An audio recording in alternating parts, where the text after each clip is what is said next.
Buenas muchachos, esta es la clase del día miércoles, ¿verdad? Y en el día de hoy vamos a comenzar con un tema nuevo, ¿verdad? Es un tema muy sencillo y el nombre del tema es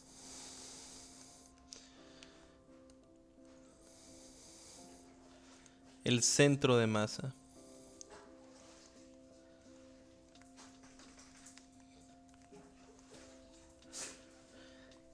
¿Y a qué nos referimos nosotros con el centro de masa? Pues miren, resulta que sin importar el tipo de cuerpo que nosotros hemos estado estudiando en la clase, usualmente lo hemos modulado, ya sea como que si es una eh, partícula, ¿verdad? Un corpúsculo, algo muy pequeño que podemos localizar en una ubicación, o simplemente nosotros pues le damos una posición específica. Por ejemplo, digamos, eh, yo digo que tengo una caja, ¿verdad? Y esta caja pues nosotros decimos que está en x igual 0. Pero creo que nosotros todos podemos concordar que la caja no está específicamente en x igual a 0, por ejemplo, sino que la caja está hecha o se constituye por varias partes, varias partículas, varias moléculas, ¿verdad? Y cada una de ellas tiene una posición distinta, ¿verdad? Entonces, ¿qué es lo que pasa? Nosotros pues usualmente agarramos el mero centro, el centro geométrico de la figura, y ahí es a donde nosotros pues ponemos la ubicación de la caja, a pesar de que al ser un cuerpo que es continuo, ¿verdad? O sea, no es una partícula, no es un punto específico en el espacio. Nosotros cuando le damos una ubicación, o por ejemplo, si yo quisiera darle una ubicación en más dimensiones, ¿verdad?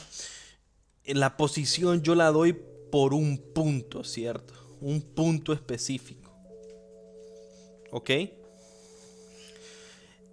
Entonces, eh, la pregunta es, ¿qué pasa cuando nosotros estudiamos un cuerpo más grande, ¿verdad?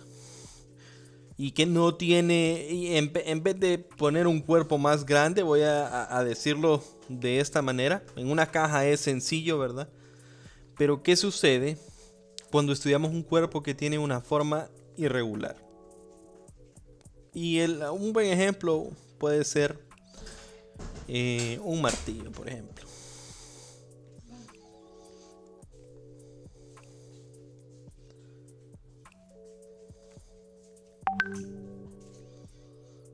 Un martillo. Y si se preguntaran, ¿verdad? ¿A dónde ubico yo al martillo, ¿verdad? Además de que tiene extensión tanto en X como en Y, pues nosotros sabemos que el martillo es más pesado, ¿ok? O hay más masa en el martillo en la parte metálica, ¿verdad? Con la que nosotros clavamos. Mientras que la parte de donde la agarramos, que es una parte de madera, eh, tiene un peso y una masa considerablemente menor a esta. Por lo tanto, por ejemplo, eso tiene que ver con temas de eh, el siguiente, la siguiente unidad. Sin embargo, creo que no lo vamos a ver con todo a profundo, ¿verdad? Por cómo se ha dado el periodo académico y las semanas que hemos perdido. Entonces, la pregunta es, que nos podríamos hacer es, bueno, si yo quiero equilibrar este martillo, ¿dónde agarro? Obviamente en este caso no agarro el centro, ¿verdad? Sino que si yo quiero equilibrar el martillo, lo hago un poco más hacia acá. ¿Por qué? Porque es más pesado del lado derecho, ¿verdad? Entonces, resulta que ese punto de equilibrio es el centro de masa. Esa no es exactamente la definición de centro de masa, pero en este caso resulta que concuerdan ambas definiciones, ¿verdad? Entonces, ¿qué es centro de masa como tal? El centro de masa es una media ponderada de la posición de un cuerpo o un sistema de partículas, porque también podemos encontrar el centro de masa de un sistema de varias partículas, ¿ok? O de varias moléculas, como ustedes lo quieran pensar. Es una media ponderada de la posición de ese cuerpo continuo o de un sistema de partículas. Entonces, como les digo, sería la media ponderada de la posición de este martillo, o pueden pensar ustedes en un frasco, por ejemplo, un frasco que esté lleno de moléculas de gas, un gas cualquiera, ¿verdad? Entonces yo tengo n partículas y si yo quiero saber a dónde o cuál es la posición, por decir así, promedio, por eso de ahí viene la parte media o la palabra media ponderada. Si quiero saber cuál es la posición promedio de este sistema de solo el gas, ¿verdad? Sin incluir, por ejemplo, en este caso el contenedor que tiene el gas. Entonces la posición promedio sería lo que nosotros llamamos, en este caso, centro de masa, ¿verdad? Y digamos que aquí es la posición promedio, la media ponderada como esto.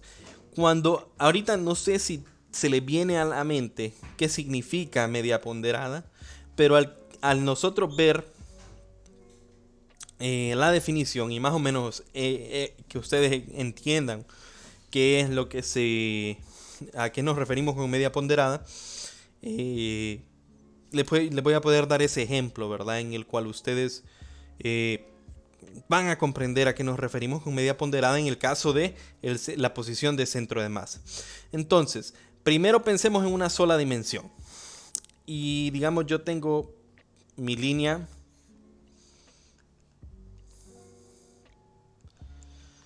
X, ¿verdad? Digamos que este es X igual 0.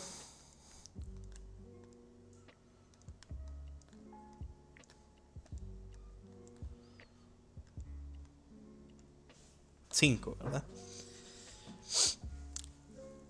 Y yo tengo dos partículas, digamos, una partícula K en 1, que le voy a llamar M, y otra partícula K en 5, que también le voy a llamar M, ¿verdad?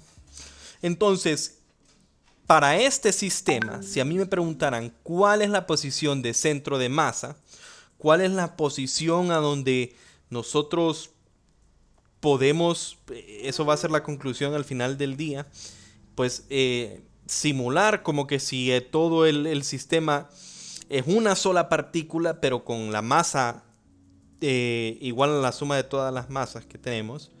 ¿Cuál es esa posición? Entonces hacemos una media ponderada. ¿Y qué es una media ponderada? Entonces, como es X, ¿verdad? Nosotros le vamos a llamar X de centro de masa, ¿verdad? Y esto, ¿qué va a ser? Pues va a ser la sumatoria, la suma desde I igual a 1 hasta N, donde N es el número de partículas o moléculas o cuerpos en general, ¿verdad? Que yo puedo, pues técnicamente describir de forma corpuscular o así como tengo acá yo. La suma de I igual a 1 hasta N, ¿de quién? De la masa de cada cuerpo multiplicado por la posición de este cuerpo. Y esto lo divido entre la suma de I igual a 1 hasta N, ¿ok? De las masas. Entonces, ¿quién es el que nos pondera? ¿Quién? O sea, si yo saco un promedio donde todos tienen la misma ponderación, digamos, yo les digo, ustedes van a realizar 3 exámenes y los 3 exámenes tienen el mismo valor, la misma ponderación, entonces lo que hacen simplemente es sumamos los 3 exámenes y los dividimos entre 3, ¿cierto? Ahora, si la media es ponderada, es un caso similar a cuando ustedes encuentran, lo voy a poner en otro color, el índice del periodo.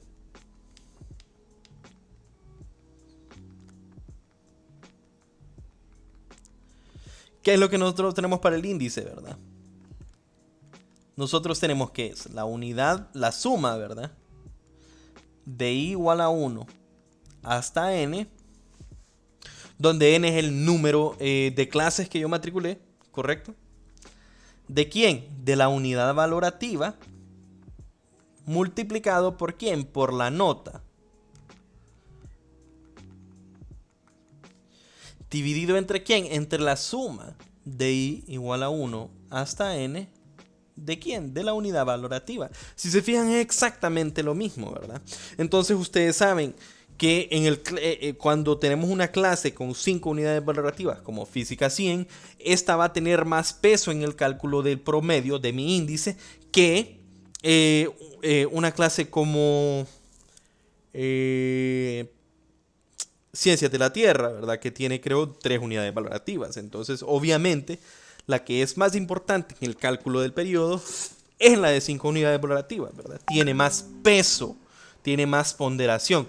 Y lo mismo, eso es lo que nosotros buscamos hacer cuando encontramos el centro de masa de un cuerpo, ya sea de un cuerpo continuo o de un sistema de partículas, pero quien pondera en este caso es la masa, ¿verdad?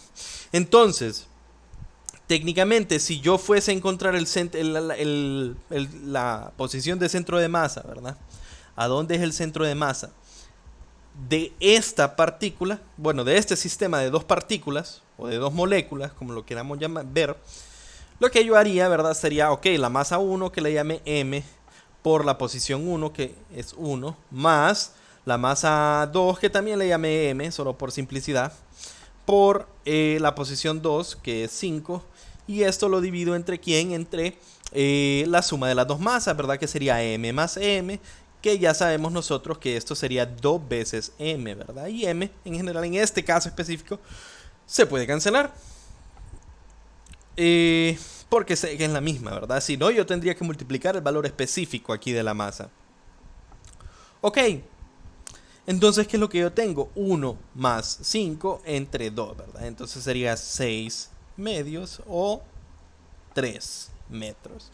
Entonces, la posición de centro de masa, si se fijan en este caso, es justo en medio de las dos. ¿Ok?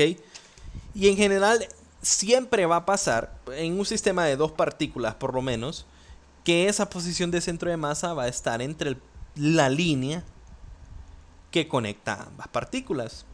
¿Ok? Y en este caso es 3, justo en medio. ¿Y por qué está justo en medio? Porque ambas tienen la misma masa, ¿verdad? Entonces la posición de centro de masa no tiene preferencia de un lado sobre otro, ¿cierto? O sea, porque ambos tienen la misma ponderación. Ahora, ¿qué sucede si yo tomo el mismo sistema?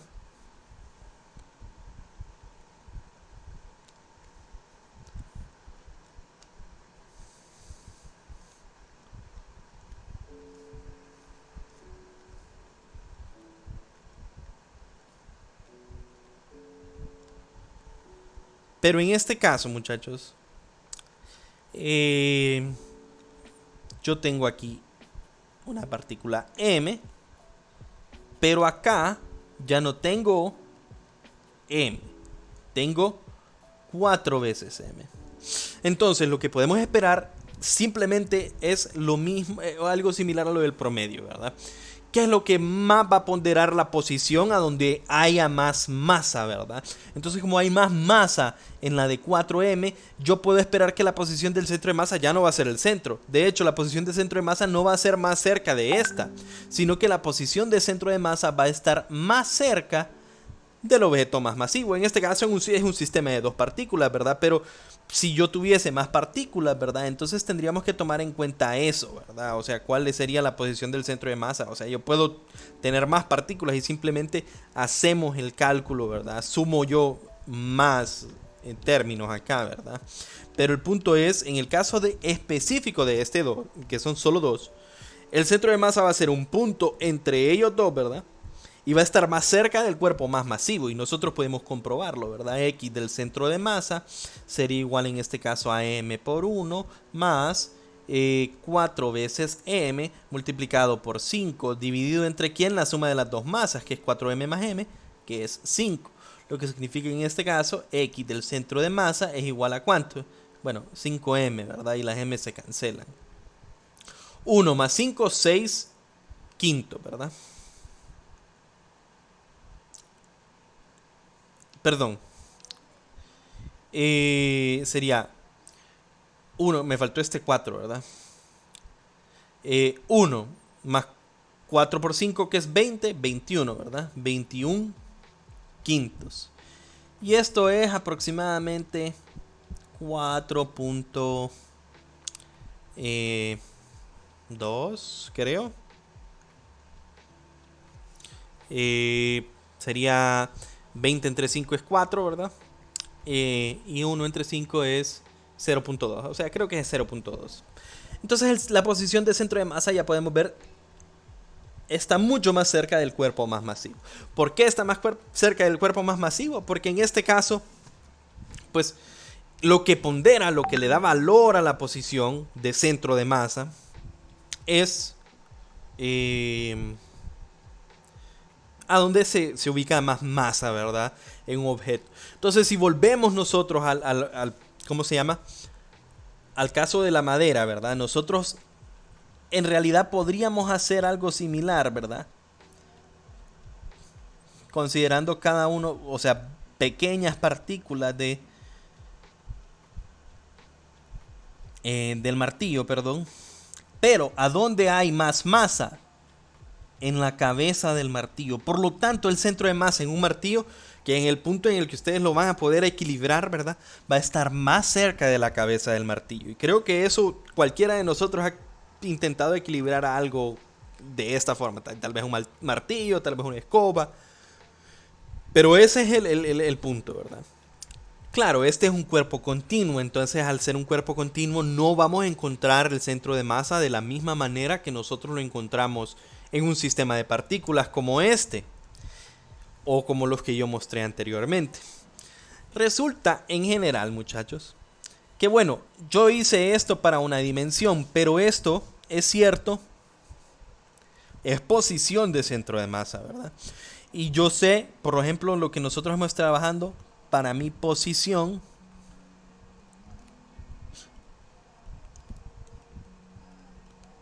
se mide mediante un vector, ¿verdad? Vector de posición.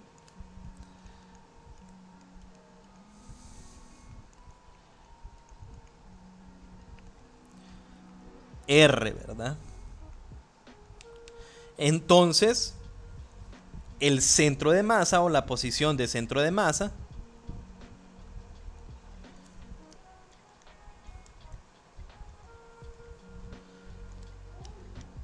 también es un vector. Porque es una posición, ¿cierto? Es una posición en el espacio donde me dice a mí, básicamente aquí está acumulado, aquí se promedia la posición, si yo la promedio ponderándola con la masa que está generando, o no que generando, la masa que constituye este cuerpo. ¿Ok? Por ejemplo, ¿verdad? Digamos que yo tengo algo en 2 dimensiones, que es lo que nosotros usualmente trabajamos, y tengo un cuerpo que no es homogéneo en su forma. Entonces digamos que este cuerpo, su centro de masa es por acá. Entonces la posición de centro de masa, como les repito,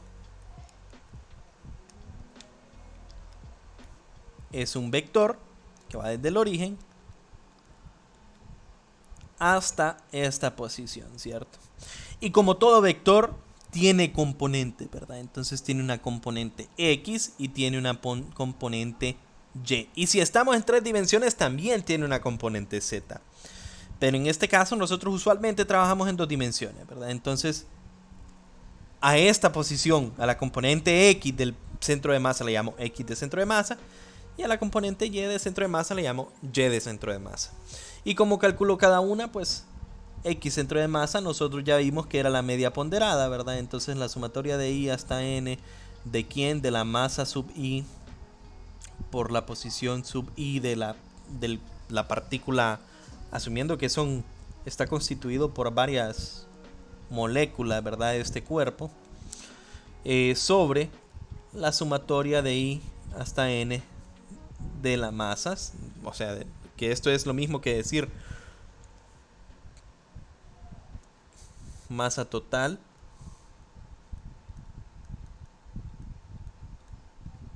del cuerpo o sistema. Y Y de centro de masa se calcula exactamente de la misma forma, con la única diferencia, ¿verdad? Que ya no es X, es Y, ¿verdad?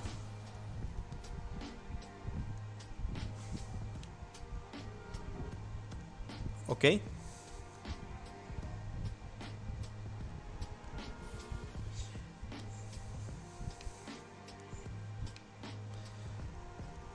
Voy a ponerlos en una nube mejor porque no me está saliendo el cuadro.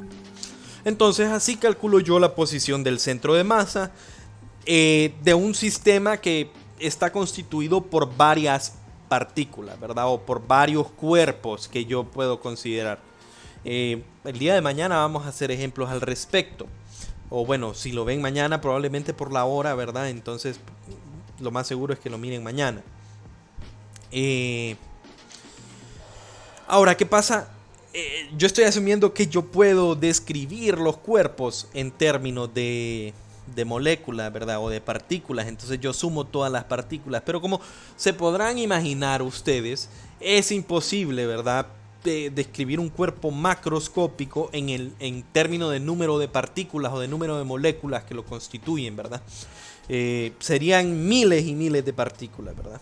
Entonces, bueno, usualmente, ¿qué es lo que hacemos? Pues esto no lo vamos a ver en la clase. Bueno, hay dos ejemplos. Los ejemplos avanzados son con integrales. Tal vez hacemos uno. Pero en general, ustedes ya saben que a donde hay una sumatoria, usualmente se sustituye por una integral, ¿verdad? Entonces, por ejemplo, ahora nosotros, casos continuos, o sea, porciones de masa que son continuas, ¿verdad? Que no son varias partículas o moléculas o varios cuerpos, no es un sistema, sino que es un caso como el martillo.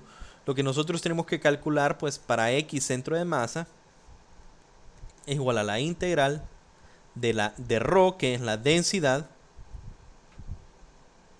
y la densidad yo sé que es masa del cuerpo entre volumen por X de X. Y lo mismo para Y centro de masa. Sería la integral de Y por ρ, que es la densidad, pero en este caso D sub Y. ¿Ok? Y de esa forma, claro, tendría un límite inicial, un límite final, eso va a depender del cuerpo que estamos estudiando. De esa forma nosotros encontramos la posición de cuerpo de centro de masa para casos continuos, pero no creo que vayamos a utilizarlo tanto en la clase. Igual vale la pena que ustedes lo conozcan. ¿Qué tan complicado va a ser el problema? Va a depender de la densidad. Usualmente la podemos escribir como masa sobre volumen, pero no todos los cuerpos tienen densidad constante. Entonces puede tener que hay un cuerpo que sea más denso en un lado que en otro. Entonces hay que tomar en cuenta cosas como esas, pero son sistemas que no vamos a estudiar en clase, ¿verdad? En el caso, en la clase vamos a hacer, hay dos ejemplos, dos ejercicios de casos continuos y los dos son con densidad constante, ¿verdad?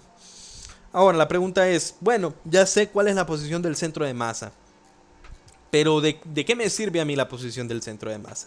Entonces vamos a volver y lo voy a poner en una sola dimensión, o no, lo voy a dejar, ya saben ustedes que si estas son las componentes, entonces yo puedo escribir la posición total de centro de masa como X centro de masa, en X más Y centro de masa en Y. ¿Ok? Es un vector. Entonces, vamos a ver quién es el centro de masa en general. Entonces yo sé que el centro de masa, la posición de centro de masa como tal,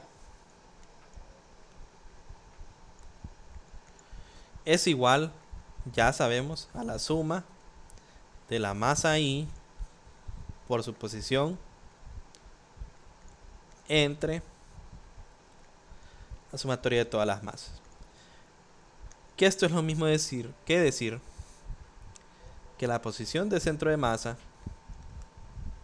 es igual M1R1 más M2R2 más, y se extiende, ¿verdad? Hasta llegar a la última, MNRN.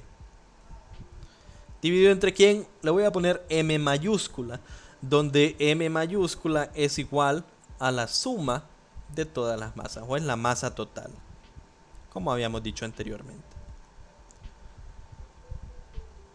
¿Ok? Entonces ya tengo yo cuál es la posición de centro de masa, pero ¿qué tiene de interesante? Ah, bueno, fijémonos en esto, ¿verdad? Vamos a ver algo. voy a despejar y aquí voy a poner M, R, centro de masa. Y eso es igual, yo sé, a M1, R1 más MN, RN. ¿Ok? Yo puedo aplicar, solo porque quiero, ¿verdad?, el operador derivada con respecto al tiempo a ambos lados de esta expresión. ¿Ok? Si yo derivo del lado izquierdo, derivo del lado derecho. Es correcto porque es una igualdad, ¿cierto? Entonces, ¿qué es lo que obtengo yo? La masa es constante, sale de la derivada. Y me queda la derivada con respecto al tiempo de la posición, que resulta que es la velocidad. ¿Y es la velocidad de quién? La velocidad del centro de masa. ¿Ok? Y esto es igual ¿a quién?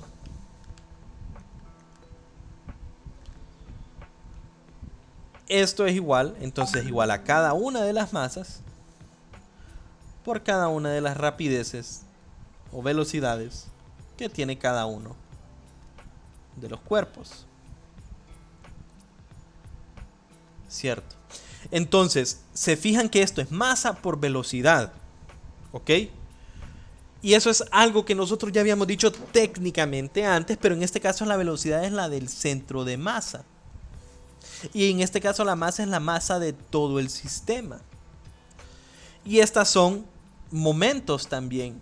Este sería el momento de quién? De la partícula 1. Este sería el momento de quién? De la partícula n. ¿Ok?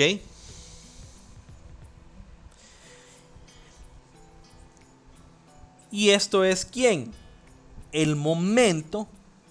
Creo que el libro no lo pone así, solo le pone P mayúscula. Pero es el momento de un punto de vista del centro de masa. No sé si se dan cuenta. Yo estoy tomando la masa de todo el sistema y la velocidad del centro de masa. Y estoy diciendo que eso es igual a cada uno de los momentos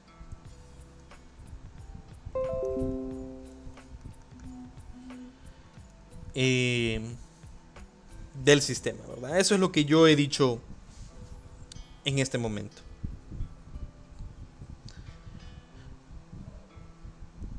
¿Ok? Entonces, si se fijan, lo que estoy diciendo yo es, ok, yo puedo ver el sistema desde un punto de vista individual, o sea, sumo el momento de cada una de las partículas, ¿verdad?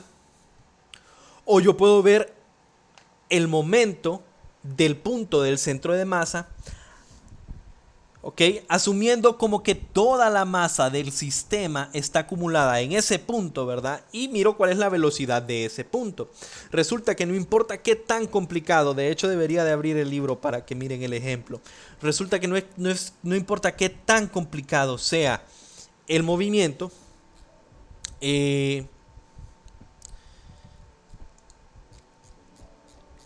la velocidad del centro de masa va a ser, bueno, si el sistema se conserva el momento, ¿verdad? En general la velocidad del centro de masa debería de ser un constante, ¿verdad? Entonces, eso es lo que ellos mencionan en esto de acá, ¿verdad? El momento del centro de masa, que le vamos a llamar P, es el momento total, ¿verdad? Es lo que yo dije. Hemos demostrado que el momento lineal total, o sea, el momento lineal total, de la suma de cada uno de los momentos, es igual a la masa total multiplicada por la velocidad del centro de masa, o como por decir así, el momento visto como que si toda la masa está acumulada en el punto del centro de masa y tiene una velocidad de centro de masa. Y lo que dice aquí, ¿verdad? Es interesante. Porque dice, el centro de masa de esta llave se marca con un punto blanco que ustedes pueden ver acá. La fuerza externa neta que actúa sobre la llave es casi cero, dice. Que eso ya vamos a llegar a ese punto. Cuando la llave gira en una superficie horizontal lisa, el centro de masa se mueve en línea recta con velocidad casi constante. ¿Por qué? Porque recordemos, si la suma de fuerzas externas es igual a cero, o es casi igual a cero, entonces yo estoy diciendo que el momento se va a conservar, ¿verdad? Entonces, sin importar que esto esté girando en varias formas, el centro de masa va a permanecer con velocidad constante. Es técnicamente la primera ley de Newton, ¿verdad? Si hay fuerzas externas, entonces la derivada del momento con respecto al tiempo es igual a cero, que es otra forma de decir que el cuerpo no acelera, ¿ok? Y entonces en este caso de que estamos hablando, en la posición del centro de masa de esta llave no acelera. Y eso es lo que vamos a ver o con lo que vamos a concluir la clase del centro de hoy de centro de masa, ¿verdad? Entonces fíjense bien, yo tengo esta expresión de acá. Pero recordemos o miremos. Segunda ley.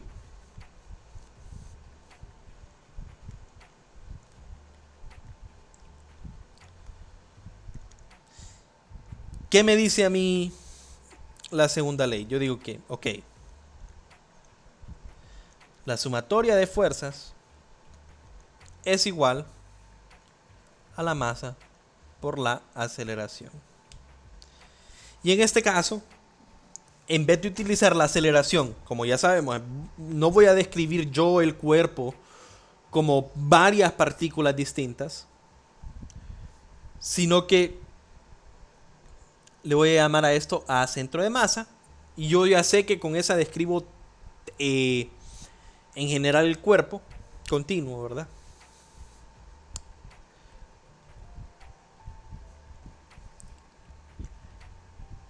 Lo que yo tengo a la izquierda es, ok, yo tengo fuerzas externas más fuerzas internas. Pero nosotros sabemos que la suma de fuerzas internas es igual a cero por tercera ley de Newton. Entonces esto es igual a masa por aceleración de centro de masa. Entonces estoy diciendo yo que la suma de las fuerzas externas es igual a la masa. Ok. En este caso voy a poner, en vez de usar m minúscula para no confundir, voy a usar m mayúscula, ¿verdad? La masa de un cuerpo continuo por la aceleración de centro de masa. Y nosotros sabemos que la velocidad de centro de masa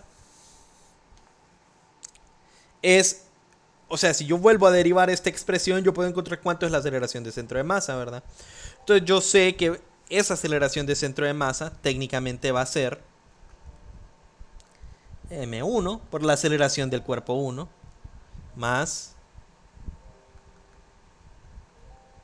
mn, aceleración del cuerpo n, entre la masa total, y esto se cancela.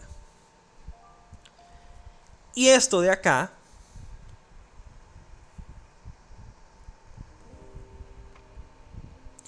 nosotros lo podemos reescribir. Ok, entonces yo tengo suma de fuerzas externas. Ustedes van a decir, vamos a llegar a la misma cosa que digamos anteriormente. Ok, suma de fuerzas externas es igual a ¿quién? MA1, ok. M1. A1 es M1 derivada de B1 con respecto al tiempo. Más Mn derivada de N con respecto al tiempo. Y yo sé que esto, al ser constante, puede entrar a la derivada, ¿cierto? Es lo mismo que hicimos anteriormente.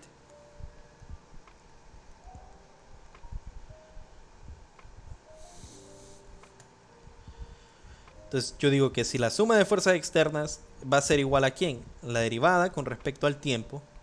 ¿De qué? De M1, B1, Mn, masa no es un vector, Bn. ¿Y quién es este de acá? Este es el momento que yo dije, momento de centro de masa, ¿verdad? Y técnicamente llegamos a la misma expresión que llegamos anteriormente, la segunda ley de Newton en términos de momento, ¿verdad? Que la suma de fuerzas externas es igual a la derivada del momento visto desde el centro de masa con respecto al tiempo. ¿Ok? Entonces, si yo tengo un sistema, no es necesario que yo calcule cada uno de los momentos individuales. Yo puedo encontrar PCM, que yo sé que es la masa total por la velocidad de centro de masa. En el caso de que a mí me den centro de masa. ¿Y qué pasa si las fuerzas externas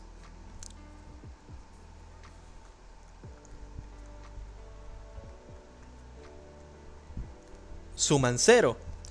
Entonces yo tengo que derivada de P de centro de masa con respecto al tiempo es igual a 0. O en otras palabras, lo que dijimos de la llave, que la masa por la velocidad de centro de masa es igual a 0. Esto se cancela y técnicamente, bueno, esta es una derivada, ¿verdad? Entonces esto sería constante, ¿verdad? Entonces técnicamente esta la puedo mover al otro lado para que la constante se absorba, ¿verdad? Porque técnicamente lo que estoy diciendo yo es que la velocidad del centro de masa de un sistema va a ser constante si la suma de las fuerzas externas es igual a 0. Y eso es lo que podemos apreciar nosotros en el movimiento de esta llave. Esta llave tiene un movimiento errático, ¿verdad? Está girando. Pero si yo miro el punto del centro de masa, a través de este punto blanco, lleva una línea recta y es constante la rapidez. ¿Y por qué es esto? Porque la suma de fuerzas externas es igual a 0. Por lo tanto, la velocidad del centro de masa va a permanecer constante, porque el momento visto desde el centro de masa también va a permanecer constante. Espero que eso pues les haya aclarado la situación. En el libro hay algunos ejemplos, ¿verdad? Esto es técnicamente lo que nosotros acabamos de ver, que es la explicación de esa imagen que podemos ver ahí. Y si se fijan, pues ahí termina la sección. Vamos a hacer ejercicios hasta el día de mañana, ¿verdad? Voy a ver si todo depende, ¿verdad? La verdad es que esta semana ha estado algo complicado el tráfico, entonces he llegado bien justo, pero hoy sí se me pasó el tiempo, ¿verdad? Entonces, por eso pues la clase se las hice por medio de video. Espero que haya quedado claro. Igual, al final, conceptualmente lo importante es que ustedes sepan que podemos describir un sistema en vez de describirlo por medio de sus partículas individualmente. Yo la puedo describir como su masa total, o sea, el momento de un sistema lo puedo describir como su masa total multiplicado por la velocidad del centro de masa. Entonces, si a mí me dan un dato de velocidad de centro de masa, yo lo puedo utilizar en vez de calcular cuál es la velocidad de cada una de las partículas y ver cuál. En general, los ejercicios de centro de masa que están propuestos son sencillos, ¿verdad? A mí me dan un sistema de un planeta y su luna y me dicen encuentra dónde está el centro de masa. Son muy sencillos, ¿verdad? Entonces, y los que son con integrales que tal vez no da tiempo de hacer uno. Eso va a ser todo por la clase de hoy. Espero que el tema de centro de masa haya sido se haya entendido, ¿verdad? Lastimosamente esta parte de amarrar el centro de masa con el punto de equilibrio de un sistema no lo vamos a ver de lleno, porque es uno de los temas que se va a recortar, ¿verdad? Pero ya les queda la semilla a ustedes y posteriormente si ustedes llevan estática, cuando ocupen encontrar pues el centro de masa de un cuerpo, ya lo saben, y a partir de ahí va a venir la parte de equilibrio, ¿verdad? Eso es todo por hoy, entonces muchachos, muy buenas noches.